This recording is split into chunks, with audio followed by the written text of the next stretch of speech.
வணக்கம். முதல் பார்வை நிகழ்ச்சியில் உங்களை சந்திப்பதில் மகிழ்ச்சி.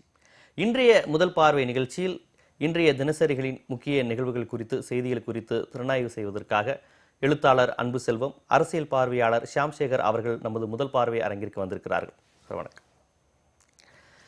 இன்றைய தினசரிகளில் ரொம்ப முக்கியமான ஒரு செய்தி, இந்த வர்தா புயலினுடைய தொடர்ச்சி தான் இன்றைக்கி இருக்குது. இந்த 3-4 மாவட்டங்கள், அதுவும் சென்னை ரொம்ப பாதிக்கப்பட்டதுனால இயல்பாகவே முக்கியத்துவம் வாய்ந்த செய்தியாக தான் அமைஞ்சிருச்சு.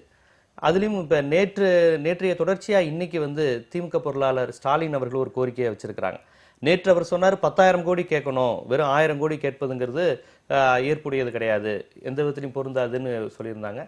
இன்று அவர் நேரடியாக போய் நீங்கள் பிரதமரை பார்க்கணும், ஒரு முதலமைச்சர் போய் பிரதமரை பார்த்து இந்த மாதிரி பேரிடர் காலங்களை கேட்கணுங்கிற ஒரு கோரிக்கை வச்சிருக்கிறார். இந்த கோரிக்கை நீங்கள் எப்படி பார்க்குறீங்க? இல்லை, மத்திய அரசுக்கிட்ட நம்ம கேட்கறதுங்கிறது எப்போதுமே எல்லா மாநிலங்களும் செய்யக்கூடிய ஒரு விஷயம்தான். இது ஒரு ரொட்டீன் மேட்டர் தான், எல்லாரும் செய்யக்கூடியதான். இப்போ இந்த மாதிரி ஒரு சூழ்நிலையில் இப்போ மத்திய அரசு இந்த மாதிரி பணம் கொடுக்கறதுக்கு ஒரு வரைமுறைகள் இருக்குது. முந்தி இருந்த மாதிரி கிடையாது. முந்தி இருந்த மாதிரி இப்போ நம்ம மத்திய அரசுக்கு நம்மளுடைய ஆதரவு அதிகமாக தேவைப்பட்டதுன்னா அந்த மத்திய அரசுனால ஒரு டிஸ்கிரிஷனரி, அவர்கள் விருப்பம் போல் கொஞ்சம் அதிகமாக கொடுக்கலாம், அந்த மாதிரிலாம் ஒரு இது இன்னைக்கு அந்த மாதிரி இல்லை. அதுக்கு தெளிவான வரைமுறைகள் இருக்குது. ஸோ நம்ம எவ்வளவு கேட்டாலும் அந்த வரைமுறைப்படி அவங்க ஆய்வு செஞ்சு அதன்படி தான் நமக்கு பணம் கொடுப்பாங்க. ஸோ அந்த கேட்கறது எவ்வளோ வேணால் கேட்கலாம், அது ஒரு அரசியல் நகர்வு. ஆனால் அந்த பணம் எவ்வளோ வருதுங்கிறது போன வருஷமே நம்ம பார்த்தோம். அதுக்கு ஒரு வரைமுறைக்கு உட்பட்டு தான் அந்த பணம் வருது. இவங்க முதல்ல ஒரு 500 பணம் என்னன்னு வரையறை செய்யறதுக்கு முன்னாடி ஒரு அரசியல் இருக்கு. மத்திய அரசினுடைய ஒரு லாப நோக்கு இருக்கு. இந்த மாநிலத்துக்கு எவ்வளவு செய்யணும், செஞ்சா நமக்கு என்னங்க கேட்க வேண்டியது உரிமை. மத்திய அரசு அது கொடுக்கணும், அதுக்கு ஒரு சிஸ்டம் இருக்கு. ஆனால் இதில் அரசியல் இல்லாமல் இருக்காது இல்லையா? ஏன்னா இன்டர் ஸ்டேட் சென்டர், மாநிலத்துக்கும் மத்திய அரசுக்கும் உள்ள அந்த ஒரு உறவில் உரிமைகள் இருக்குது, அதில் அரசியல் இருக்குது. அதை தவிர்க்க முடியாது. அது எல்லா அரசியல் தலைவர்களும் சொல்கிறதுல ஒன்றும் ஆச்சரியமே இல்லை. இப்போ இவங்க என்ன பண்ணியிருக்காங்கன்னா, தமிழ்நாடு அரசு முதல்ல 500 கோடி அவங்க அறிவிச்சிருக்காங்க உடனடி நிவாரண பணிகளுக்காக. அவங்களுடைய ஒதுக்கீடை பண்ணிட்டு அதுக்கு அடுத்தது தான் அவங்க அந்த நகருக்குள்ளே வைக்கணும். எப்படியுமே மத்திய அரசு ஏதாவது ஒரு முடிவுக்கு வரத்துக்கு ஓரிரு வாரங்கள் ஆகும் தான் நினைக்கிறேன். ஏன்னா இந்த சேதம் ஏற்பட்டிருக்கிறது நிறைய மரங்கள், இது மாதிரி விஷயங்கள், இதோடைய மதிப்பீடு பண்ணுறதுல நிறைய சிரமங்கள் வரும். ஒருவேளை பொது சொத்துக்களுக்கு நேரடி சேதம் ஏற்பட்டிருந்தால் அதை மதிப்பீடு பண்ணுறது ரொம்ப சுலபம். பெருவாரியான சேதம் மரங்கள் வாயிலாக நடந்ததுனால கணக்கிறதுலே ஒரு பிரச்சனை இருக்கு, நிச்சயமாக இருக்கும். அதுதான் இன்னைக்கு உள்ள சூழ்நிலை. அதனால் இதை இவங்க எப்படி எடுத்துகிட்டு போகிறாங்கன்றதே நம்ம பார்க்க வேண்டிய ஒரு விஷயம். இதை எப்படி நம்ம அரசு எப்படி மதிப்பிட்டு இவ்வளவு சேதம் வந்திருக்குன்னு எப்படி சொல்கிறாங்கன்றது வருங்காலகட்டத்துக்கு நமக்கு ஒரு பெரிய ஒரு முன்னோடியாக இருக்கும்னு நான் நினைக்கிறேன். இல்லை, முதலமைச்சர் பிரதமரை சந்தித்து கேட்க வேண்டும் அப்படிங்கிற அந்த கோரிக்கை எப்படி பார்க்குறீங்க? இது காவிரி பிரச்சனையிலும் இதே மாதிரி கோரிக்கை எதிர்க்கட்சிகள் வச்சாங்க, முல்லை பெரியாரில் வச்சாங்க. குறிப்பாக திமுக அந்த அதிமுக தலைமையை நோக்கி தொடர்ந்து இந்த கோரிக்கை வைக்கிறாங்க. அதை நீங்கள் எப்படி பார்க்குறீங்க? சிஎம் பிஎம் கண்டிப்பாக மீட் பண்ணணுங்க.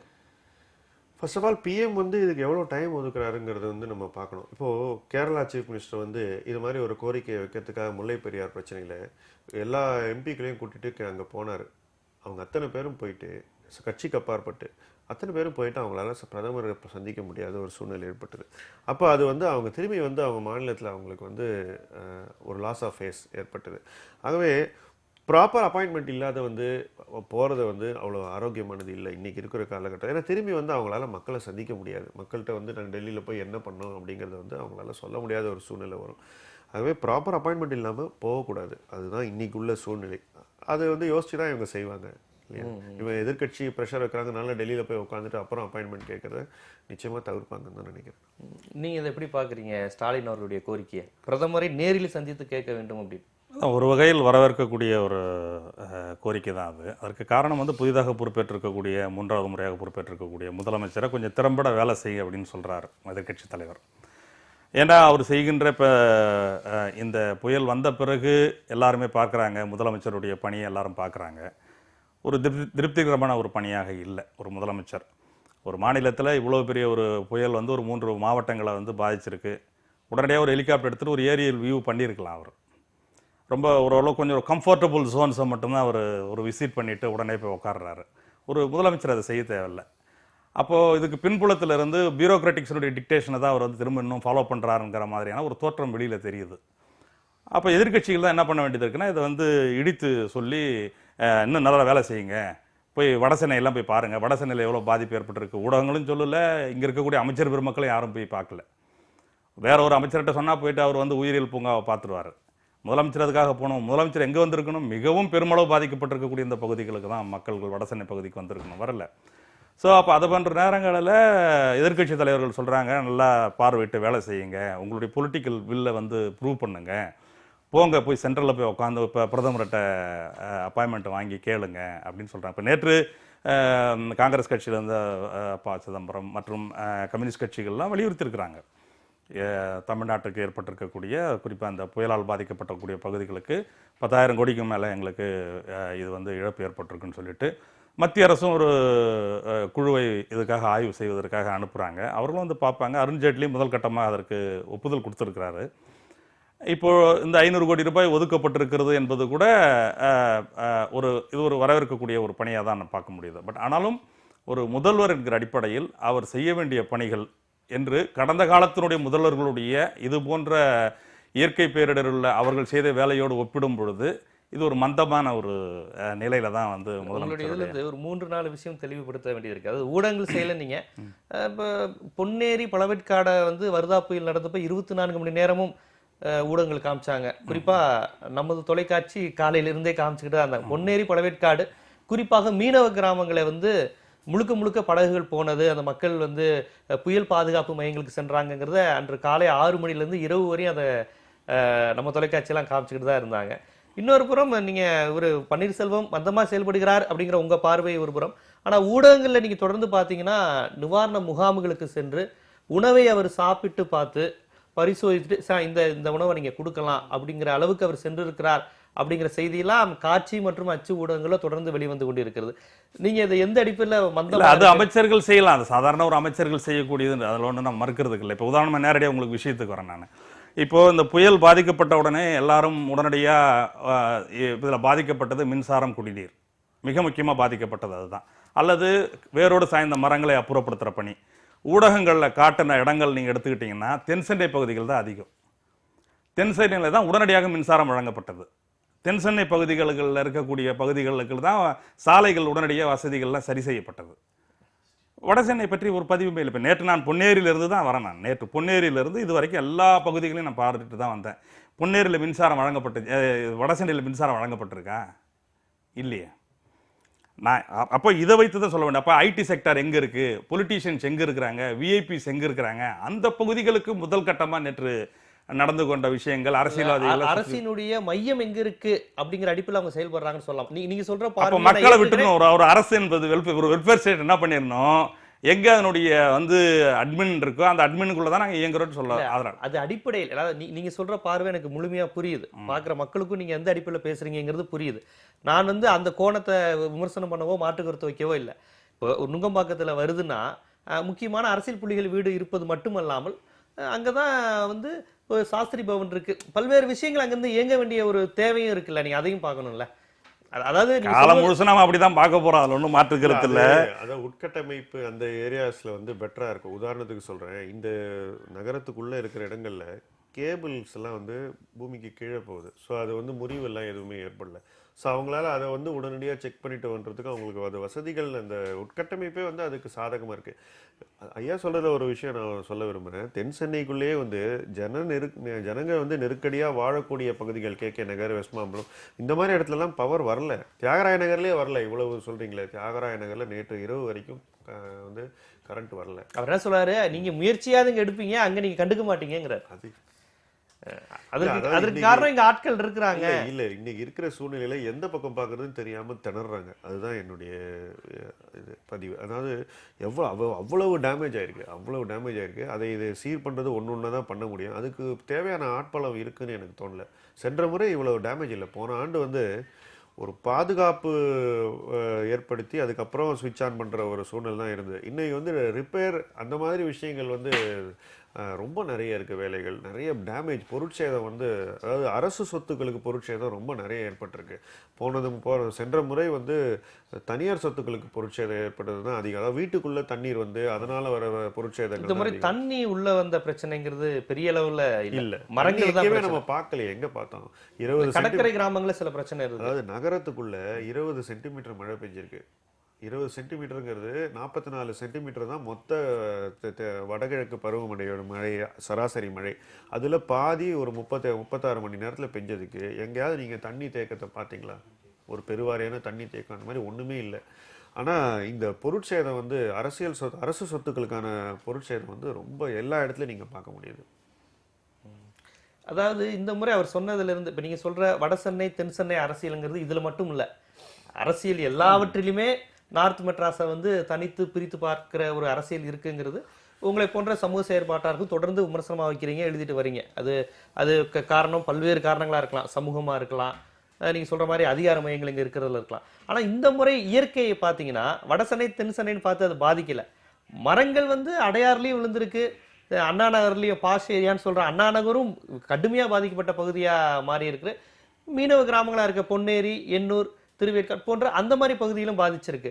இப்போ சாலை போக்குவரத்துங்கிறப்ப அவங்க இங்கிருந்து தானே ஆரம்பிக்க முடியும். மரங்கள்னு பார்த்தா நீங்கள் வட சென்னையை விட தென் சென்னையில் பல முக்கிய நகரங்கள்லேயே என்ன சொல்லப்போனால் அடையாறு போன்ற பகுதியில் கல்லூரி பல்கலைக்கழகம் இருக்கிற பகுதியே முழுமையாக அடைபட்டுல மரம் விழுந்திருக்கு. அதை அவங்க சரி செய்ய உடனடியாக அதை சரி செய்யாமல் எப்படி இருக்க முடியும் அவங்களா? இல்லை, நம்ம அரசாங்கம் இப்போ கடந்த ஆண்டில் ஏற்பட்ட ஒரு பெருமழை, இதற்கு முன்பு 94 வந்ததாக சொல்லப்படக்கூடிய புயல், இந்த அனுபவங்கள் எல்லாம் வைத்து பார்க்கின்ற பொழுது இது போன்ற ஒரு இயற்கை பேரிடர் வருகின்ற பொழுது அதற்கான முன்னாயத்தம் இந்த முறை எடுக்கப்பட்டிருக்கு, இல்லைன்னு நம்ம மறுக்க முடியாது. எதை வைத்து அதை நம்ம மதிப்பிடுறோம்னு சொன்னீங்கன்னா உயிர் பலியை வைத்து மதிப்பிடுறோம். 18லேருந்து 20 ஏதோ எண்ணிக்கை சொல்கிறாங்க, அவ்வளோதான் இந்த ஆண்டு. இது வந்து மகிழ்ச்சி அடைய வேண்டிய ஒரு விஷயம். பெருமளவிலான உயிர் பலி வந்து இந்த புயலினால் நடைபெறலை. ஆனால் உடைமைகள் வந்து சேதம் ஏற்பட்டிருக்கு, அரசாங்கத்தினுடைய சொத்துக்களும் பாதிக்கப்பட்டிருக்கு. இந்த மரங்கள் விழுந்து ஏற்பட்டிருக்கக்கூடிய சேதம் வந்து அது அரசாங்கத்தினுடைய நகர்மய திட்டத்தினால் ஏற்பட்ட ஒரு விளைவு தான். அதை பற்றி நிறைய நம்ம ஏற்கனவே பேசியிருக்கிறோம். ஒரு ஒரு ஒரு அர்பனைசேஷனை உருவாக்குன்ற பொழுது எப்படி அஃபாரஸ்டேஷன் பண்ணணும், எப்படி ஹார்டிகல்ச்சர் பண்ணுங்கிறத பற்றி ஒரு பெரிய ரிசர்ச் ஒரு கவர்மெண்ட்டுக்கு இருந்தது இல்லை. அது நோக்கம் இல்லைங்கிறீங்களா? ஒரு நிர்வாக சீர்கேடு அதை பற்றி ஒரு ரிசர்ச் இல்லைன்ற, அதை பற்றி ஒரு ஆய்வு இருந்தால் வெறும் தூங்குமுஞ்சி மரத்தையே ஒரு நகரத்தில் வச்சிருக்க மாட்டாங்க. ஒரு ஒரு ஒரு ஒரு பூ மரத்தையும் ஒரு பியூட்டி பிராண்டஸ் அந்த மாதிரி மரங்களை மட்டுமே வைத்திருக்க மாட்டார்கள். அதை பற்றி நிறைய ஏற்கனவே சுற்றுச்சூழல் ஆர்வலர்கள் தொடர்ச்சியாக வலியுறுத்தி கொண்டே வந்து இருக்கிறார்கள். ஸோ அந்த அடிப்படையில் இன்றைக்கு மரங்கள் 1 லட்சத்துக்கு மேலே இன்னைக்கு சொல்கிறாங்க கிட்டத்தட்ட. இப்போ சென்னை கிறிஸ்துவ கல்லூரி 1000க்கு மேல், 5000க்கு மேல், 1 லட்சத்துக்கு மேல் சென்னை கிறிஸ்துவ கல்லூரியில் மட்டுமே 1000 மரங்கள் விழுந்திருக்கிறதா சொல்கிறாங்க அந்த வளாகத்திற்குள்ளேயே. இப்போ இந்த மரங்களுக்கு விழுந்ததுக்கு பிறகு இந்த மரத்தை அப்புறப்படுத்திய பிறகு மீண்டும் அந்த இடத்துல மரக்கன்று வைக்கப்படுமா, அல்லது அந்த இடங்கள் எல்லாம் எல்லா அரசியல்வாதிகளுக்கும் ஒரு பிளாட்டாக தெரியுமாங்கிற ஒரு மிகப்பெரிய ஒரு கேள்வி இருக்குது. இப்போ ஏற்கனவே சென்னை கிறிஸ்துவ கல்லூரி எடுத்துக்கிட்டிங்கன்னா அங்கே இருக்கக்கூடிய மரங்களெல்லாம் வெட்டிட்டு அங்கே ஒரு பெரிய ஷாப்பிங் காம்ப்ளெக்ஸ் உருவாக்கணும், அல்லது வேறு குடியிருப்புகள் உருவாக்கணும், கார் பார்க்கிங் உருவாக்கணும் தான் பேச்சு நடந்துட்டு இருக்கு. இயற்கை அது வந்து ஈஸியாக அதை வந்து சுலபமாக வழிவகுத்து கொடுத்துருச்சோ அப்படிங்கிற ஒரு கேள்வி இருக்குது. ஸோ அப்போ மீண்டும் ஒரு அஃபாரஸ்டேஷன் உருவாக்கணும் அப்படின்னு சொன்னால் அதை பற்றி ஒரு பெரிய ஒரு ரிசர்ச் தேவைப்படுது. விண்ட் பிரேக்கர்ஸுக்கான மரங்கள் உருவாக்கணும் ஒரு நகரத்துக்குள்ளே. இப்போ இந்த புயலுக்கு முன்பு செய்யப்பட்ட ஆயத்தத்தை காட்டிலும் புயலுக்கு பின்பு இது போன்ற இயற்கை பேரிடருக்கு பிறகு என்னென்னலாம் ஆயத்தமாக இருக்கணும் என்பதில் தான் அந்த அரசும் சரி நம்மை போன்ற தன்னார்வ மக்கள் எல்லாருமே வந்து நம்ம கொஞ்சம் கவனக்குறைவு இருக்கக்கூடிய இடமா நான் பார்க்குறேன். உதாரணமாக இப்போ இந்த புயலுக்கு இந்த இயற்கை பேரிடருக்கு பிறகு என்ன நடக்க போகுது? வறட்சி ஏற்பட போகுது, வெப்பம் உருவாக போகுது. இந்த வறட்சியையும் வெப்பத்தையும் எப்படி எதிர்கொள்ள போகிறோம்? குறிப்பாக தண்ணீர் அதுதான் மிக முக்கியமானது. இந்த இப்போ புயல் நடந்து முடிஞ்சு போச்சு. இப்போ நிறைய இடங்களில் பொன்னேரி இந்த பகுதிகளெலாம் பார்த்தீங்கன்னா இன்னும் குடிநீரே நிறைய பேருக்கு கிடைக்கும். 3 நாளெல்லாம் தண்ணீர் கிடைக்காமலாம். அப்போது இயற்கை பேரிடருக்கு பிறகும் ஆயத்தம் செய்து கொள்ள வேண்டிய ஒரு தேவை வந்து அரசாங்கத்துக்கு இருக்குது. அந்த அடிப்படையில் தான் நான் வடசென்னை பகுதிகளை நான் குறிப்பிட்டு சொல்ல விரும்புகிறேனே தவிர மற்றபடி வேற ஒன்றும் கிடையாது. அந்த வடசென்னை என்பது பொதுவாக எல்லா மைய நீரோட்டங்களிலும் தனித்து விடப்பட்டிருக்கிற ஒரு அரசியல் இல்லை. இதில் அது குறிப்பிட்ட அப்படிங்கிற ஒரு மறுத்து பார்க்கலாம், அதை மறுத்து பார்க்கலாம், நம்ம புறக்கணிச்சு பார்க்கலாம். இன்னொரு விஷயம் நீங்கள் சொன்னீங்க, கடந்த முறை வெள்ளம் வந்தப்ப செயல்பட்ட அரசை விட இப்போ அரசு மந்தமாக இருக்குங்கிறீங்க. அது அந்த ஒப்பீடு. ஏன்னா இதை ஏன் நான் கேட்குறேன்னா, இன்னைக்கு 2-3 நாட்களாக நம்ம செய்திகளில் வந்து முதலமைச்சர் நேரடியாக வராரு, ஊடகங்களை பார்க்குறாரு, அமைச்சர் வந்து செய்தியாளர் சந்திப்பு நடத்துகிறாங்க, பனீந்திர ரெட்டி தலைமைச் செயலாளர் வந்து 3-4 முறை தொலைக்காட்சியில் தோன்றி என்னென்ன பண்ணணும், எப்படி இருந்துக்கோங்க, வீட்டுக்குள்ளே இருந்துக்கோங்கலாம் பேசுகிறாங்க. இப்படியெல்லாம் கடந்த புயலின் போது அரசோ நிர்வாகமோ செயல்படவில்லை. இந்த முறை அப்படி இல்லை செயல்படுறாங்க அப்படின்னு தான் அதிமுகவை விமர்சிக்கிறவர்கள் கூட இப்போதைக்கு முதலமைச்சரை வந்து செயல்படாத முதலமைச்சராக இருந்தார் என்று விமர்சித்தவர்கள் கூட அப்படி ஒரு நிலைப்பாடை தான் கட்டுரை அன்னைக்கு எழுதிட்டு வராங்க எல்லா செய்திகளையும். ஆனா நீங்க சொன்னது மட்டும் மாறுபட்டு போன முறையை விட இந்த முறை இந்த தலைமை வந்து மக்கள் வந்து பார்க்கல, சரியா செயல்படலன்னு சொன்னீங்க. அதுதான் நான் கேட்டேன். இல்லை நான் வந்து எதிர்க்கட்சி தலைவர் முதலமைச்சரை சொன்ன அந்த பகுதி வேற. முதலமைச்சரே இல்லைனாலும் இப்படி ஒரு இயற்கை பேரிடர் நடந்திருந்தால் உண்மையிலே தமிழகத்து மக்கள் என்ன செய்திருப்பார்கள் என்பது வேற. சரிங்களா? உண்மையிலே முதலமைச்சரே இல்லை, இப்படி ஒரு நிலை ஏற்பட்டிருக்குமே ஆனால் மக்கள் தன்னார்வமாக சாப்பாடு கொடுத்துருப்பாங்க, அவர்கள் உதவியெல்லாம் செய்திருப்பார்கள். கடந்த ஆண்டு இதே பெருவெள்ளத்தில் செஞ்சிருக்குங்கிறீங்க.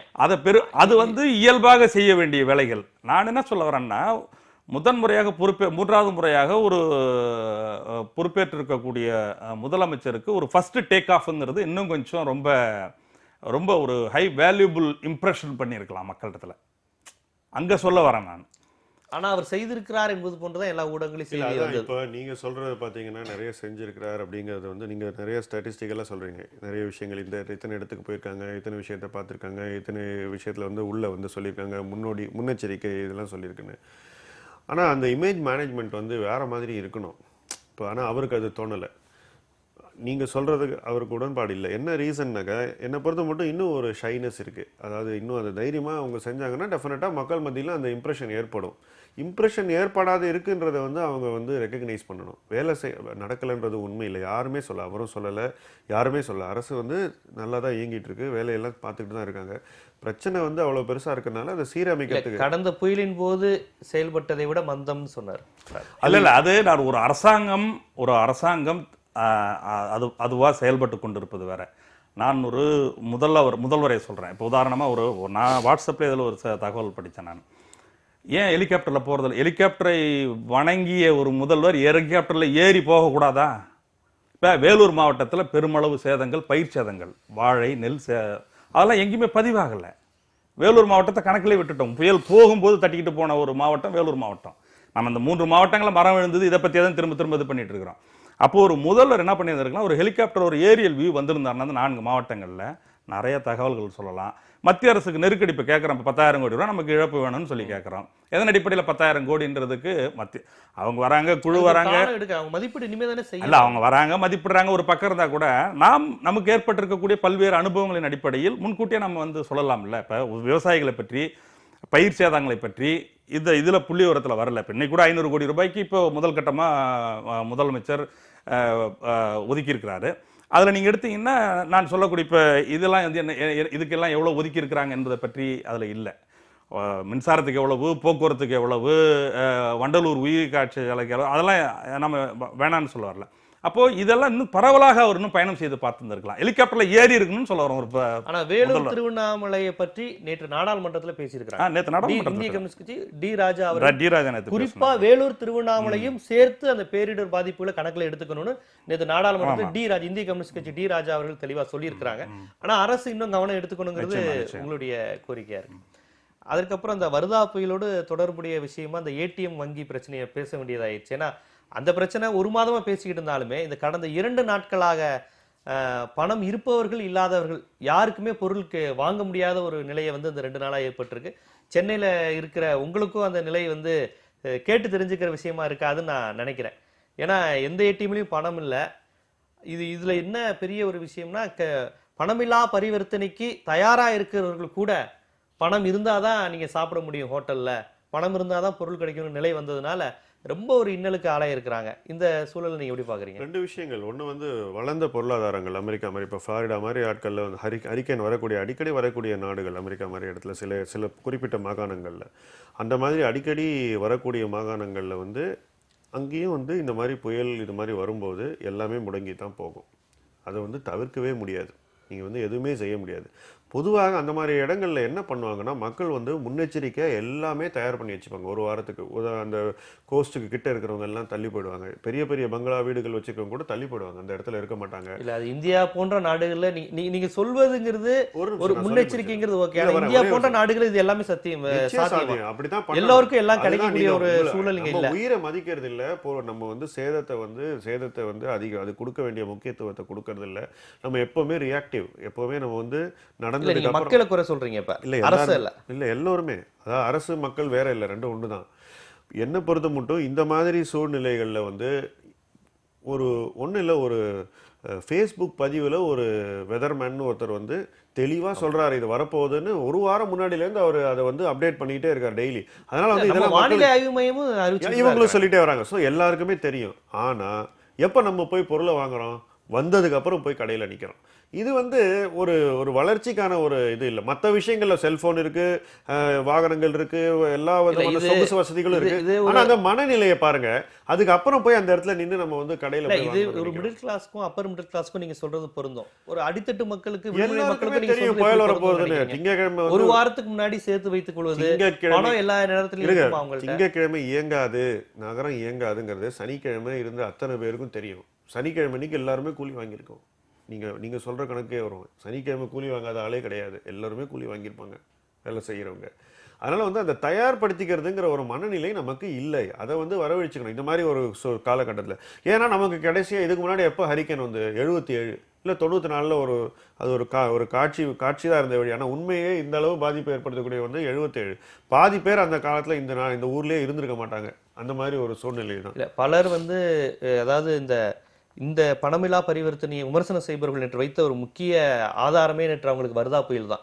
இந்த மாதிரியான சமயத்துல நீங்க சொல்லக்கூடிய பணமில்லா பரிவர்த்தனைங்கிறது எந்த அளவுக்கு ஒரு மோசமான தோல்வியை சந்தித்திருக்கு. ஐயா, இதற்கு மிகச்சிறந்த உதாரணம். இந்த மாதிரி சூழ்நிலையில பரிவர்த்தனையே இருக்காதுங்கிறேன். நீங்க பணம் இல்லா பரிவர்த்தனை கடையை திறந்துட்டு அவர் கடைக்காரங்க கடைக்கு சேதம் ஏற்பட்டா நீங்க நேரடியா பாதிக்கலையா? இப்ப இந்த பணம் பிரச்சனை, நோட்டு தான் வாங்கிக்குவேன், கார்டு வாங்கிக்க மாட்டேன்னு இந்த 2 நாளா நம்மளுடைய உணவு விடுதியா இருக்கட்டும், எங்க நீங்க போனாலும் கார்டு எங்களுக்கு செல்லாதுங்க, நெட்டு இங்க வேலை செய்யலைங்க அப்படின்னு சொல்லும்போது நேரடியா நீங்க பாதிப்பு வரத. நான் அங்க போல விடுதிக்கு முதலாவது வந்து ஒண்ணு புரிஞ்சுங்க. இந்த மாதிரி ஒரு வெதர்ல வந்து வெளியில போகக்கூடாதுங்கிறது நமக்கு சொல்லப்பட்டிருக்கிற விஷயம். ஸோ நான் வெளியிலேயே போகல ஃபர்ஸ்ட்.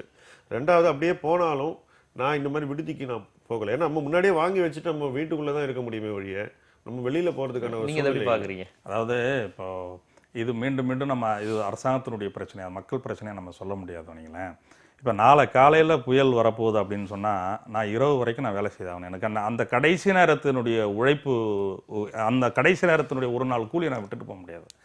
அரசாங்கம் வேணால் இப்படி சொல்லட்டும், மீனவர்கள் யாரும் நீங்கள் கடலுக்கு போக வேணாம், ஒரு வாரத்துக்கு முன்னாடி நீங்கள் எல்லாரும் வந்து பாதுகாப்பான இடத்துக்கு வந்துங்க, அந்த ஒரு வாரத்துக்கு உங்களுக்கு நிவாரணம் கொடுத்துட்றோம், ஒரு வாரத்துக்கு உங்களுக்கு சாப்பாடு கொடுக்குறோம், அந்த ஒரு வாரத்துக்கு உங்களுக்கு ஒரு நாளைக்கு இவ்வளோ அலோன்ஸ் கொடுக்குறோன்னு சொன்னால் யாரும் போக மாட்டாங்க.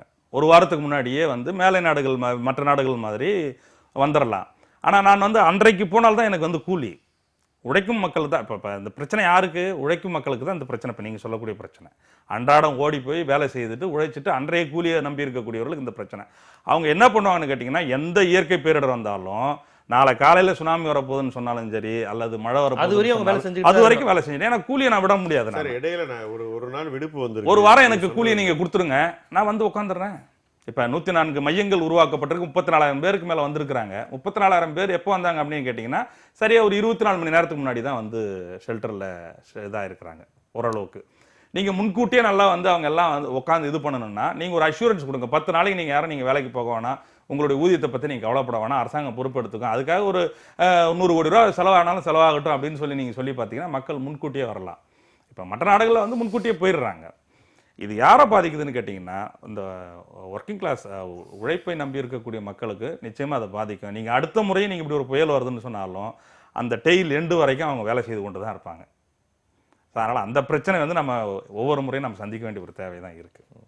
அதில் இந்த பணமில்லா பரிவர்த்தனை அப்படிங்கிற கான்செப்டும் ஏடிஎம்ல பணம் இல்லாததும் சேர்த்து கூடுதலாக வாட்டியிருக்கு இந்த 2-3 நாள் எடுத்துக்கலாம். இல்லை, அது வந்து ஆங்ஸைட்டி. அதாவது ஒரு பக்கம் வந்து நிறைய பேர் நீங்கள் இப்போ ஏடிஎம் கியூஸை பாருங்கள், அது ஒரு பேட்டர்ன் இருக்கும், யார் நிற்கிறாங்கன்றது தெளிவாக.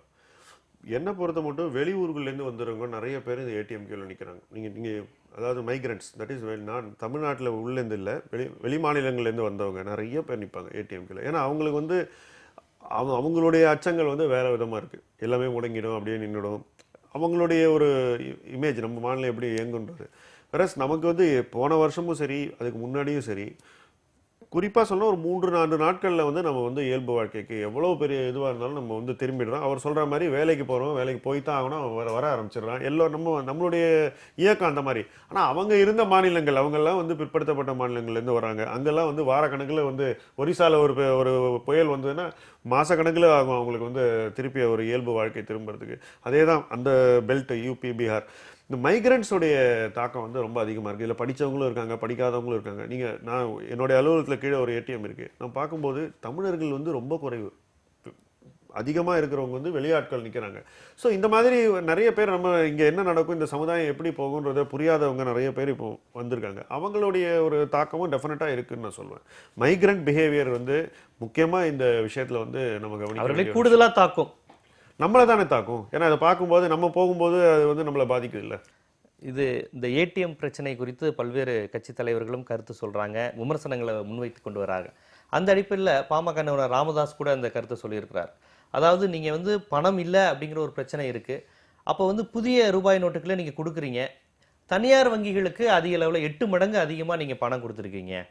இது கம்யூனிஸ்ட் கட்சியும் அந்த குற்றச்சாட்டை சொல்லியிருக்கிறாங்க. இப்போ ராமதாஸ் அவர்களும் இதே குற்றச்சாட்டை சொல்லியிருக்காரு. பணம் இல்லைங்கிறீங்க, அப்புறம் வந்து தனியார் வங்கிகளுக்கு பொதுத்துறையோட 8 மடங்கு அதிகமாக நீங்கள் பணம் கொடுத்துருக்கீங்க.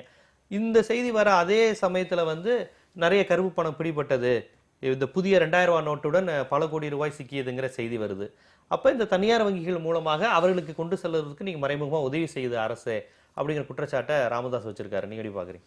இல்லை, இது வந்து தனியார் அரசு வங்கின்னு பார்க்கக்கூடாது. ரிசர்வ் வங்கி எல்லா வங்கிகளையும் ஒரு சீராக தான் பார்க்குது. தனியார் வங்கிக்கு ஒரு அப்படி பார்க்கலன்னு அவர் சொல்லியிருக்காரு. தப்பா, அதாவது நீங்கள் வந்து அரசியல் ரீதியாக சொல்ல வேண்டிய விஷயங்களை வந்து ரிசர்வ் வங்கிக்கு எதிர்த்து சொல்கிறது வந்து என்னை பொறுத்த மட்டும் அதில் முகாந்திரம் இல்லைன்னு நான் நினைக்கிறேன். ஏன்னா ரிசர்வ் வங்கிக்கு ஒரு இயக்க முறை இருக்குது. அது இது 65 வருஷமாக வந்து ஒரு சீராக இயங்கிட்டு வர ஒரு இதுவும் உலக அளவில் பார்த்தீங்கன்னா இயங்கக்கூடிய சென்ட்ரல் பேங்க்ஸில் ஒன் ஆஃப் த பெஸ்ட்டுன்னு பேர் எடுத்த ஒரு இடம். அவங்கள எதிர்த்து இந்த மாதிரி பதிவு சொல்கிறது வந்து எனக்கு அதில் முகாந்திரம் இல்லைன்னு தான் தோணுது. ரிசர்வ் வங்கிக்கு சில வரைமுறைகள் இருக்குது. அந்த வரைமுறைகளுக்கு ஏற்றபடி அவங்க வந்து பணத்தை கொடுத்துட்டு வராங்க. தனியார் வங்கிகள் சிலவற்றில் தவறுகள் நடந்திருக்குன்றதை யாருமே மறுக்க முடியாது. அவங்க எதிர்த்து நிறைய தனியார் நடவடிக்கை. வங்கியில் நடந்தது என்பது வேற, அதற்கு ஒரு வாய்ப்பை ஒரு பணம் எல்லா வங்கி, வேற. அதாவது வங்கியை பார்க்கக்கூடாது நீங்கள். அதுக்கு பின்னாடி இருக்கிற வாடிக்கையாளரை தான் நீங்கள் பார்க்கணும். தனியார் வங்கி வாடிக்கையாளர் வந்து வெளிநாட்டம் இல்லை. அதே போல இல்ல உண்மைதான். இவங்க அந்த எல்லாமே அடிப்படையில் நம்ம எடுத்தாலுமே ஏன் 8 மடங்கு கூட போகுது 8 அப்படிங்கிறாங்க. மடங்கு வாடிக்கையாளர் எண்ணிக்கை விகிதம் எல்லாத்தையும் ஒப்பிட்டு தான் அந்த கணக்கீடு அவங்க சொல்றாங்க. 8 மடங்கு கூட நீங்க பொதுத்துறை கொடுக்கறத விட இது 8 மடங்கு கூட கொடுத்துருக்கீங்க. அப்ப யாருக்கோ பணம் அவசரமா உங்களுக்கு கொடுக்க வேண்டிய தேவை இருக்கு. இல்லை, அதாவது ஒரு விஷயம் தெளிவாக புரிஞ்சுக்கணும். இப்போ தனியார் வங்கிகள் எடுத்துக்கிட்டிங்கன்னா ஒரு 3-4 வங்கிகள் தான் வந்து பெருவாரியாக வந்து சைஸ் வைஸ் பெரிய வங்கிகள்னு சொல்லலாம். அந்த 4 வங்கிகளில் 2 வங்கிகளுடைய ஐடி சிஸ்டம்ஸ் படி பணம் வந்து மாற்றி கொடுக்கக்கூடிய வசதிகள் இல்லைங்கிறது தான் இன்றைக்கி உள்ள பரவலான கருத்து. மற்ற 2 வங்கிகளில் சில இன்சிடென்ட்ஸ் இருந்திருக்கு. அந்த இன்சிடென்ட்ஸை எதிர்த்து இன்றைக்கி எல்லாமே நகர்வுகள் இருக்குது. ஆகவே எல்லா தனியார் வங்கிகளும் ஒரே பக்கெட்டில் போட்டு சொல்கிறது வந்து எனக்கு அதில் வந்து முகாந்திரம் இல்லைன்னு தான் திருப்பி நான் சொல்லுவேன். பொதுத்துறை வங்கிகளில் பல வங்கிகளில் இந்த பிரச்சனை நடந்திருக்கு. அதாவது பணமாற்று, அதாவது வங்கி மேலாளரை வந்து அவரோட ஏதோ ஒரு விதமான ஒரு அரேஞ்ச்மெண்ட்டை ஏற்படுத்திக்கிட்டு அவர் மூலமாக வந்து பணத்தை மாற்றிக்கிறது. அப்படி தான் பொதுவாக என்னை பொறுத்த மட்டும் இந்த சிஸ்டமில் யாராலையுமே ஒரு 2000 ரூபா பண்டில் வாங்க முடியாதுங்கிறது தான் யதார்த்தம். உங்களால் ஒரு பண்டில் 2000 ரூபானா 2 லட்சம். நீங்கள் 24,000 ரூபா தானே நீங்கள் கொடுக்கலான்னு சொல்கிறீங்க, இல்லை 50,000 கொடுக்கலான்னு சொல்கிறீங்க. அதிகப்படியாக நீங்கள் உங்களால் ஒரு 50 ரூபா பண்டில் அவர்கள் அறிவித்தது, அதை தாண்டி பல்வேறு விஷயங்கள் நடக்குதுங்கிறது அவங்களுடைய நடந்திருக்குன்றது தான். இது எல்லாமே மக்களுக்கு தான் அவங்க சொல்லியிருக்காங்க. 24,000 2,000 ரூபா தான் ஒரு முறை எடுக்க முடியும். இல்லை நடந்து இப்ப வந்து எப்படி மாற்றுறாங்க. பட் அதில் ஒரு விஷயத்தை அவர் வந்து எல்லோருமே வந்து பார்க்க வேண்டியது என்னன்னா, ஒரு விஷயத்தில் இதே இந்த பணம் பிடிபட்டால், இப்போ நிறைய இடத்துல பிடிபட்டிருக்கு, இழப்பீடு வந்து 85%. நல்லா புரிஞ்சுங்க, மொத்த பணமும் போயிடும். இழப்பீடுங்கிறது 85%. நீங்கள் 1 லட்ச ரூபா உங்ககிட்ட கையில் இருந்துன்னா அவங்க 85%, 85,000 ரூபா எடுத்துக்கலாம் அரசு. இன்னைக்கு அதுக்கு உண்டான சட்டம் இருக்குது. அதையும் மீறி பழக்க ரீதியாக சில பேர் இதை செய்கிறாங்க. நீங்கள் இன்னொரு ஒரு ஊடகத்தில் வந்து ஒரு வீடியோ வந்தது. அரசியல் கட்சி தலைவர்களே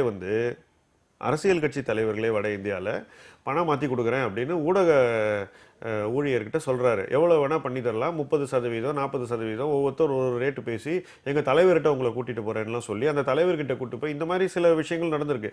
அப்போ இதுக்காக எல்லா அரசியல் கட்சியும் நம்ம வந்து தவறு செய்கிறாங்கன்னு சொல்ல முடியாது. ஏன்னா இன்னைக்கு இந்த சூழ்நிலையில் இந்த சிஸ்டத்தை எப்படி ஏமாற்றணும்னு பல பேர் இருக்காங்க. அவங்க நிறைய நகர்வுகள் நடத்திட்டு வராங்க. சரி, பல நகர்வுகள் தனியார் வங்கிக்கு கூடுதலா கொடுத்துருக்காங்கிற அந்த தரவுகளை நீங்க ஏற்றுக்கிறீங்களா? அது ஒரு உண்மை நீங்க ஏற்றுக்கிறீங்களா? என்ன பொறுத்த மட்டும் அதிகம் கம்மி தவறு இல்லைங்கிறீங்க. அப்படி இல்ல, கொடுக்கறது அது ஒரு ரிசர்வ் பிரச்சனை இல்லை. வங்கியுடைய அதாவது அவங்களுடைய அதிகார மையம் இருக்கு, அவங்களுக்கு அதிகாரம் இருக்கு, அவங்களுக்கு வரைமுறைகள் இருக்கு. அந்த வரைமுறைகளை நான் கொஸ்டின் பண்ண மாட்டேன்னு சொல்றேன். நீங்க அதை எப்படி பாக்குறீங்க? தனியார் வங்கிகளுக்கு அதிகம் கொடுத்துருக்காங்கிற அந்த விஷயத்தை. அதான் இப்போ நீங்கள் லாஜிக்காகவே இதை பாருங்களேன். இப்போ இந்த என்ன இதனுடைய இதற்கு பின்புலம் என்ன? இந்த கருப்பு பணத்தை ஒழிக்கணும், இதுதான் அதனுடைய பின்புலம்.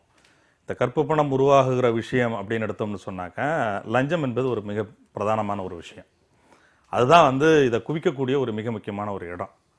அது அப்போ என்ன ஒரு கேள்வி எழுதுன்னா, உண்மையிலே இந்த கருப்பு பணத்தை ஒழிப்பதற்கான வேலை திட்டத்தில் இந்த அரசு வந்து உண்மையிலே ஒரு தீவிர முனைப்பாக இருக்குதாங்கிற ஒரு கேள்வி இதற்குள் வருது. இந்த இதுக்குள்ளே ஒரு பார்க்கும்பொழுது வரி ஏய்ப்பு, உழைப்பு சுரண்டல், இதன் மூலமாக பணம் குவிதல் என்பது ஒரு பக்கம் இருந்தாலும், ஏடிஎம்லேருந்து நான் எடுக்கிற பணம் மீண்டும் என் வங்கிக்கு போகும் அப்படிங்கிறதுக்கான உத்தரவாதம் இல்லை. அந்த பணம் வெளியே வந்துட்ட பிறகு அது எங்கே குவியுதுங்கிற கேள்விகள் எல்லாம் இருக்குது. ஸோ இந்த பின்புலத்துக்குள்ளே இருந்து தான் நம்ம என்ன பண்ண வேண்டியது இருக்கிறோம் அப்படின்னு சொன்னால், இப்போ வந்திருக்கக்கூடிய குற்றச்சாட்டை எதிர்கொள்ள வேண்டிய ஒரு தேவை இருக்கிறது. அதில் தனியார் வங்கிகள் விதிவிலக்கு இல்லை. நிச்சயமாக எதை ஒழிப்பதற்காக நாம் கொண்டு வந்தோமோ அந்த இடத்துல இது இருந்திருக்கு. அதை சார்ந்த பிரமுகர்களே நிறைய பேர் வந்து பிடிபட்டிருக்கிறாங்க, வங்கிகள் அதை செய்கிறதுங்கிறது. அப்போது நீ லஞ்சம் வாங்கக்கூடாது, ஊழல் செய்யக்கூடாது, வரி ஏய்ப்பு பண்ணக்கூடாது, சுரண்டக்கூடாது அப்படிங்கிறது தான் இந்த கருப்பு பணத்தின் ஒழிப்பு பின்புலத்தில் இருக்கக்கூடிய ஒரு லாஜிக்காக எடுத்துக்கலாம். இப்போ அரசாங்கமே வந்து 1 லட்ச ரூபா பிடிச்சா ஐயா சொன்ன மாதிரி 85,000 எடுத்தா கூட அதுவே ஒரு வகையான எக்ஸ்ப்ளாய்டேஷன் தான் அது. இப்போ நான் அது அரசாங்கம் இப்போ 85,000 பிடிக்குன்னு சொன்னால் ஏன் உங்கள்கிட்ட 30,000 கொடுக்கக்கூடாது லஞ்சத்தை? அங்கே அரசாங்கம் 85,000 லஞ்சம் எடுத்துக்குது அப்படின்னு தான் பார்ப்பாங்க. அதை உண்மையிலே இப்படி ஈடுபட்டால் இது சட்டம் தண்டிக்குது அப்படிங்கிறது தான் இதில் சொல்ல வரக்கூடிய விஷயம். இது வந்து பனிஷ் பண்ணும், நம்முடைய கான்ஸ்டியூஷன் வந்து இதை வந்து பனிஷ் பண்ணும் அப்படிங்கிறத அவங்க சொல்ல வரணும். இதுதான் அதுக்கு பின்புலத்தில் இருக்கிறது. இவன் 10% அரசாங்கம் 85%, தனியார் வங்கி 30%ங்கிறது இதுக்குள்ளே இருக்கக்கூடிய கால்குலேஷன்ஸ் கிடையாது. அதனால் அப்படி பார்க்கும் பொழுது உண்மையிலே இந்த ஒரே ஒரு ஒரு ஸ்ட்ராட்டஜியை வைத்துக்கொண்டு மட்டுமே இதை முழுமையாக செய்துவிட முடியுமாங்கிற ஒரு கேள்வி இருக்குது. ஆனால் இந்த விமர்சனங்களை நம்ம எளிதாக தவிர்க்க முடியாது. இதில் வந்து உண்மை இல்லைன்னு சொல்லி நம்ம புறக்கணிக்க முடியாது. தனியார் வங்கிகள் அதில் செயல்படுகிறார்கள். இன்னும் சிலருடைய சொல்லும் பொழுது இதில் ஆர்பிஐயே 10% எல்லாம் கேட்டிருக்கக்கூடிய அதெல்லாம் கூட ஏற்கனவே நம்ம பேசப்பட்டிருக்கு, ஏற்கனவே வெளியில் பேசப்பட்டிருக்கு. ரிசர்வ் வங்கியினுடைய நாம்ஸ் படி தான் நடந்திருக்குன்னு சொல்கிறாரு. இல்லை, அதான் நான் இன்னொரு பக்கத்தில் நான் படிக்கும் பொழுது இதுக்குள் வந்து ஏன் தனியார் வங்கிகள் இதுக்குள்ளே தள்ளப்படுறார்கள்னு சொன்னால், வெகு எளிதாக அவர்கள் வந்து பணத்தை வந்து மாற்றி கொடுக்குறார்கள். இவ்வளோ பெர்சன்டேஜ் ஆஃப் கமிஷன்ஸ் வருது. இப்போ பிடிப்பட்ட பணங்கள்னு எடுக்கின்ற பொழுது அதெல்லாம் நேராக கார்பரேட் பேங்க்ஸ்லேருந்து போனதெல்லாம் தகவல்கள் இல்லை. கேள்வி இப்போ நம்ம பார்த்த வரைக்கும் எல்லா வங்கிகளும் இருக்குது. இப்போ ஸ்டேட் பேங்க் ஆஃப் மைசூர் இருக்குது, SBI இருக்குது, நிறைய வங்கி, பேங்க் ஆஃப் பரோடா இருக்குது, பொதுத்துறை வங்கிகளும் இருந்தும் போயிருக்குங்கிறீங்களா? நிறைய வங்கிகள் இருக்குது. அதாவது இது வந்து ஒரு நோய். இது வந்து ஒரு வங்கி மேலாளர் இவ்வளவு உரையெல்லாம் நிகழ்த்திய பிரதமர் வந்து அந்த உரையிலே வங்கியில் வேலை பார்ப்பவர்கள், குறிப்பிட்ட அரசியல் நபர்கள், இவர்கள் மட்டும் காரணமா இல்ல இந்த அமைப்பே அந்த பிரச்சனையா இருக்கா? அரசே அதற்கு அதாவது இன்னைக்கு இந்த இவ்வளவு நடந்திருக்கு. ஓகே, இன்னைக்கு வந்து இது தொடர்ச்சியா நீட்சியா என்னென்ன வரப்போகுதுன்னு பாருங்க. பினாமி சொத்து சட்டம், இது ஒரு விஷயம் நம்ம புரிஞ்சுக்கணும். இன்னைக்கு இந்த அரசு கையில் எடுத்து ஆளுகின்ற எல்லா சட்டங்களும் ராஜீவ்காந்தி காலத்தில் 1988 கொண்டு வரப்பட்ட சட்டங்கள். அந்த சட்டங்களை புதுப்பிச்சு தான் இவங்க மேல் நடவடிக்கை எடுக்க ஒரு இந்த வழிமுறை சொல்லப்பட்டு இருக்கிறதா? அதாவது கருப்பு பணம் ஒழிப்பு அப்படிங்கிறது நீண்ட காலமா இருக்கக்கூடிய கோரிக்கை. அதாவது பினாமி ஒழிப்பு, நில உச்சரம்பு சட்டம், இந்த மாதிரி பல்வேறு விஷயங்கள் கருப்பு பண ஒழிப்பு. இந்த வழிமுறைங்கிறது யாருக்கு சாதகமா இருக்குன்னா, கருப்பு பணம் ஒழிப்பை இப்படித்தான் செய்வோம்னு 2012 கொடுத்த வெள்ளை அறிக்கையில பிரணாப் முகர்ஜி இதை வந்து பாராளுமன்றத்துக்கு சொல்லியிருக்காரு. இதே வழிமுறை, இந்த சட்டங்கள்லாம் வந்து போட்டிருக்கோம், ஒரு 5 சட்டம் போட்டிருக்கோம்னு. தொடர்ந்து வந்த மோடி அரசு என்ன பண்ணிருக்காங்க, இதற்கு முன்னாடி போட்ட சட்டங்கள் 88 ராஜீவ்காந்தி பிரதமராக இருந்த போட்டு போட்ட பல சட்டங்களை வந்து எடுத்து புதுப்பிச்சிருக்காங்க. இன்னைக்கு என்ன தேவைகள் இருக்கு அப்படிங்கிறதுக்கு பல மசோதாக்கள் வந்து பாராளுமன்றத்தால் இரு அவைகளாலும் வந்து பாஸ் பண்ணப்பட்டிருக்கு, சில மசோதாக்கள் நிலுவையில் இருக்கு. ஆகவே வந்து இது வந்து இன்னைக்கு நேற்றுக்கு ஒரு ஆரம்பிச்ச ஒரு விஷயம் இல்லை, இது தொடர்ந்து நடந்துட்டு வருதுங்கிறத உங்களுக்கு முதல்ல நான் சொல்லிக்க விரும்புகிறேன். ரெண்டாவது, இந்த பண மாற்றுல மட்டும் கருப்பு பணம் ஒழிஞ்சிருமானா நிச்சயமா ஒழியாது. ஏன்னா வந்து இது ஒரு பழக்க ரீதியான ஒரு விஷயம். இப்படித்தான் நான் இயங்குவேன், எனக்கு வேற மாற்று இயக்கத்துல எனக்கு நம்பிக்கை இல்லை அப்படின்னு ஒரு பெருவாரியான வர்த்தகங்களும் ஒரு அவர் சொல்ற மாதிரி ஊழல்வாதிகளும் நிறைய பேர் இருக்காங்க இதுல. இப்போ இத்தனை பேரே நீங்கள் வந்து கொண்டு வரணும்னா வெறும் ஒரே ஒரு எக்ஸசைஸை வச்சு உங்களால் நிச்சயமாக பண்ண முடியாது. அதுக்கு இந்த எக்ஸசைஸில் நடந்த பணமாற்றே ஒரு தெளிவான ஒரு அத்தாட்சி. ஆகவே நம்ம வந்து புதுசாக வந்து பல தொடர் நீட்சியாக இதை வந்து நம்ம வந்து நடவடிக்கை எடுக்க வேண்டிய ஒரு கட்டாயத்தில் இருக்குது. இன்னும் பொருளாதார அடிப்படையில் இன்னும் விரிவாகவே இதெல்லாம் பேச வேண்டிய விஷயம். அடுத்ததாக இந்த அதிமுகவினுடைய தலைமையினுடைய மறைவிற்கு பிறகு பொதுச் செயலாளராக சசிகலா இருக்கலாமா வேண்டாமா, யாரை தேர்ந்தெடுக்கிறார்கள், இது போன்ற விவாதங்கள் பெரிய லெவலில் நடைபெற்றது. சசிகலாவிற்கு அவர் கட்சிக்குள் முழுமையான ஒரு ஆதரவு வந்து கொண்டிருக்கின்ற செய்திகளை தான் நம்ம பார்த்துக்கிட்டு இருக்கோம். இந்த நிலையில் சமூக வலைதளங்களில் ஜெயலலிதா அல்லது ஜெயலலிதா எதிர்ப்பு ஆதரவு இந்த அரசியலெல்லாம் தாண்டி சசிகலா வந்துவிடக்கூடாது அப்படிங்கிற மாதிரி சசிகலாவை பற்றி மிகவும் ஒரு எல்லல் செய்து பகடி செய்து மீம்ஸ் அதிகம் வருது. அதுக்கு நடவடிக்கை எடுக்க போகிறோங்கிற மாதிரி இப்போ அதிமுக தலைமையெல்லாம் சொல்லியிருக்கிறாங்க.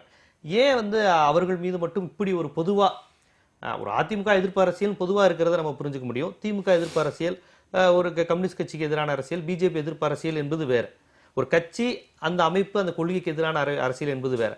ஏன் சசிகலா என்கின்ற அந்த ஒரு ஆளுமையின் மீது வைக்கிற அந்த விமர்சனங்கள், அந்த பகடிகள், அந்த மீம்ஸை நீங்கள் எப்படி பார்க்குறீங்க? அது என்ன மாதிரியான மனநிலை? இல்லை, நம்ம அது ஒரு அந்த அந்த அரசியலை நம்ம தனியாக வச்சு பார்த்துடலாம்.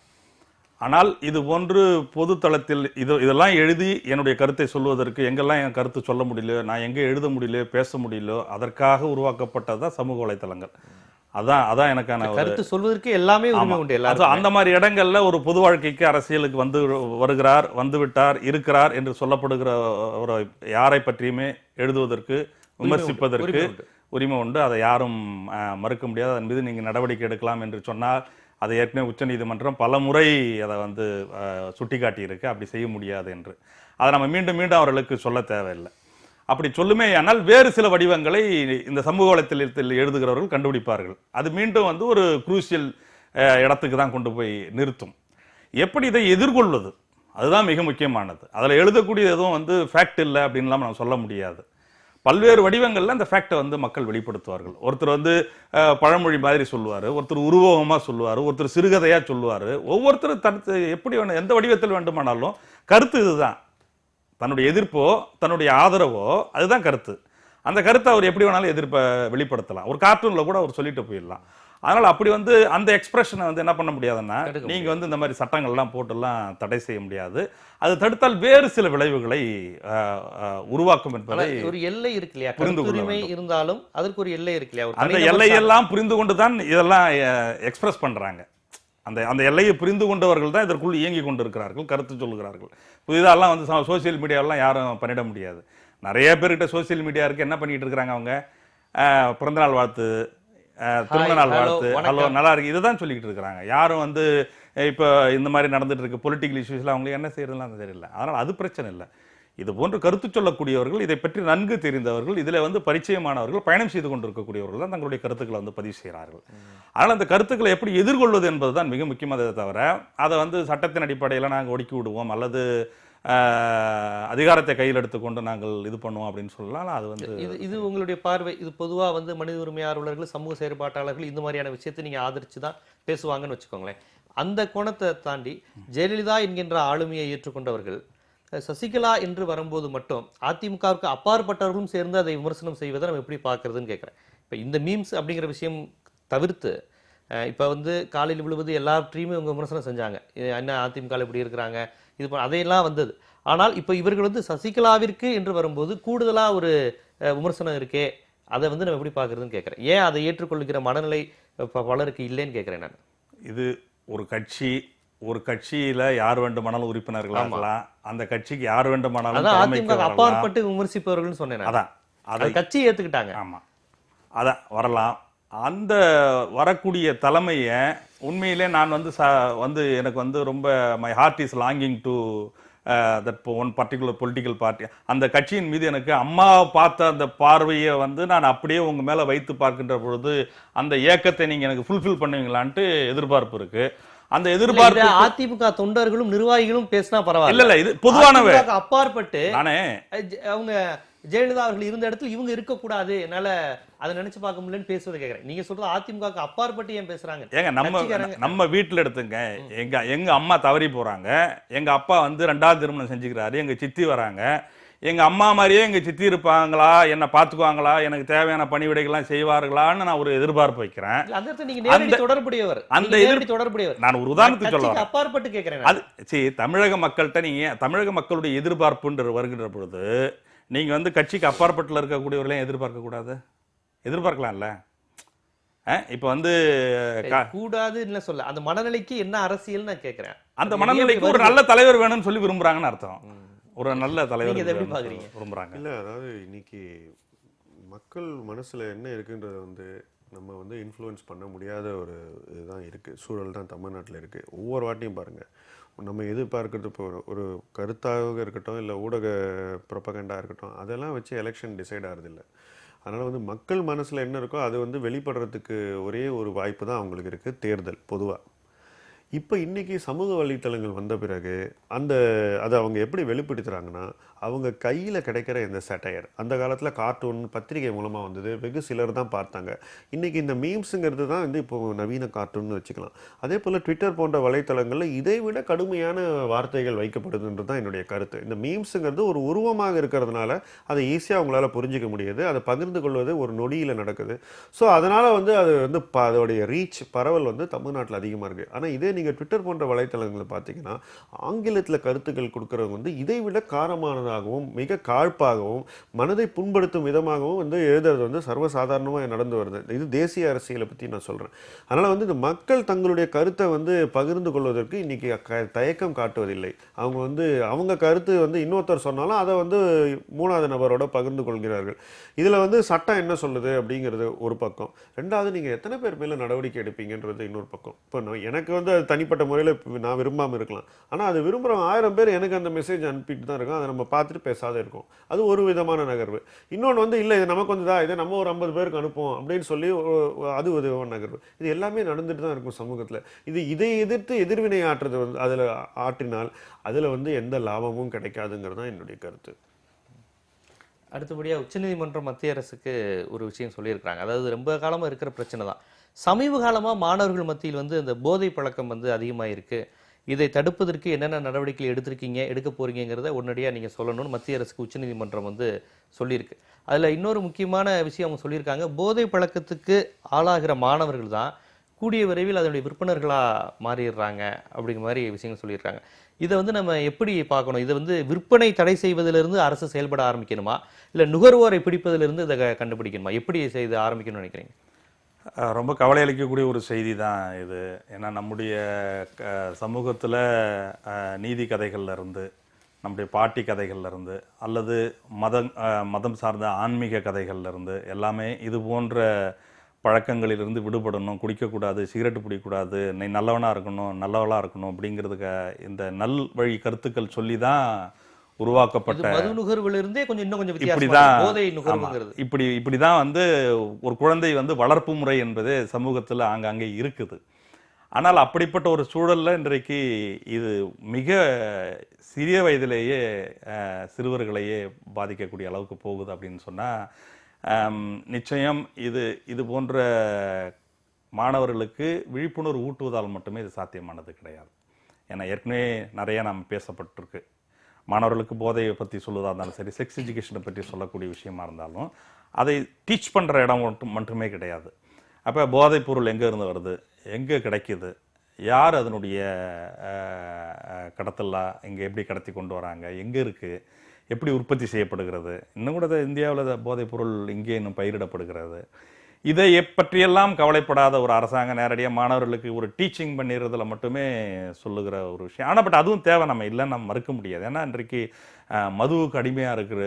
இப்போ மதுவுக்கு அடிமையாகக்கூடாது, யாரும் வந்து சிறுவர்கள் மது குடிக்கூடாதுன்னு சொல்லிட்டு ஒரு உச்சநீதிமன்றம் சொல்லிட்டு போயிடலாம், தப்பு கிடையாது. ஆனால் மது கடைகளுக்கு என்ன சொல்ல போகிறாங்க உச்சநீதிமன்றங்கிற ஒரு கேள்வி இருக்குல்ல, அது ஒரு மிக முக்கியமானது. இப்போ ஒரு காலகட்டத்தில் பான்பரா குட்கா அதெல்லாம் வந்து தடை பண்ண போது கூட அது உற்பத்தி செய்யப்பட்டவர்கள் மீது என்ன பெரிய ஒரு நடவடிக்கை எடுத்துட்டாங்க. அப்படிங்கிற ஒரு கேள்வி இருக்குது. விற்கக்கூடிய கடைக்காரர்கள் எல்லாரையும் பிடிச்சாங்க, அவர்களை தான் இது பண்ணாங்க, பள்ளிக்கூடம்லாம் அங்கே எதிர்த்து அப்படி வைக்காது, பொட்டி கடை வைக்காது தான் சொல்லிட்டு இருந்தாங்களே தவிர உற்பத்தியாளர்கள் மீது என்ன பெரிய நடவடிக்கை எடுத்தாங்க, மதுக்கடைகள் எத்தனை மூடப்பட்டிருக்கு அப்படிங்கிற ஒரு கேள்வி இருக்குல்ல. ஸோ இதன் மீதெல்லாம் வந்து அதுதான் பிரதானமானது.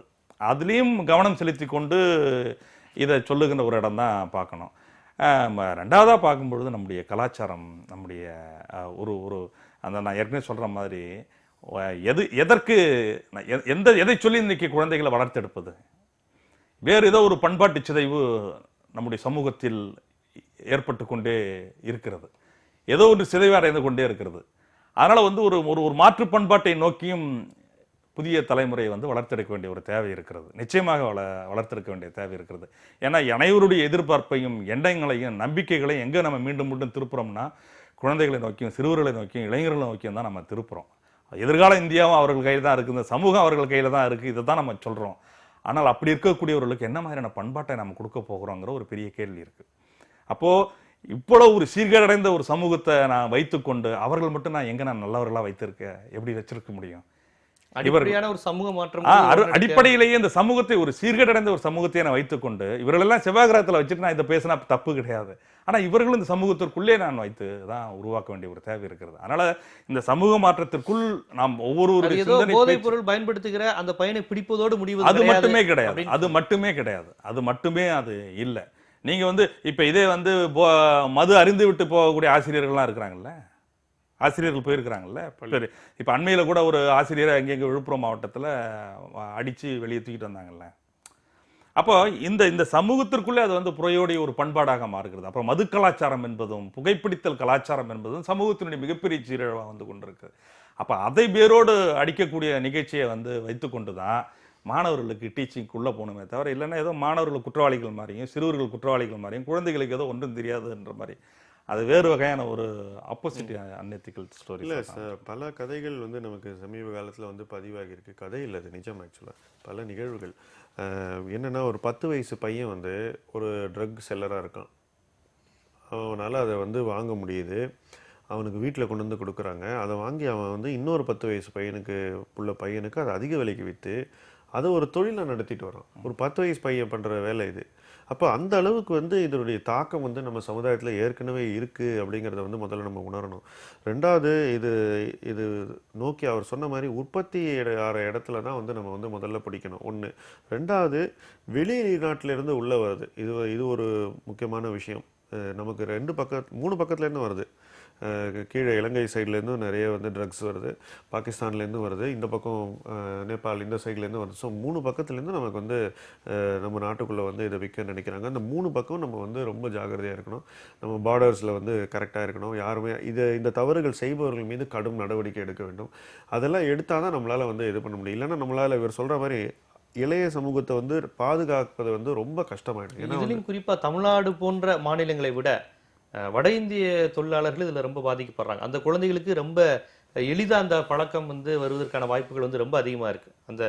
இப்போ நம்ம இங்கே கட்டிட தொழிலாளர்களாக இருக்கக்கூடிய அந்த பீகார் போன்ற மாநிலத்தில் இருக்கக்கூடிய அந்த தொழிலாளர்கள் பார்த்தீங்கன்னா ரொம்ப சின்ன வயதிலே அவர்களுக்கு வந்து அந்த போதை பாக்கு போன்ற பயன்படுத்துகிற பழக்கம் ரொம்ப இயல்பாக இருக்குது. குடும்பமாக பயன்படுத்தக்கூடிய பழக்கம், கல்வி அறிவு கம்மியாக இருக்கிறது தான் காரணம். இப்போ நம்ம தமிழ்நாட்டிலே ஒரு பொருள் ஹான்ஸ்னு ஒரு பொருள், அது வந்து பட்டி தொட்டிலெல்லாம் வந்து சின்ன பசங்க சாப்பிட்ற ஒரு சூழ்நிலையை நானே பார்த்துருக்கேன்.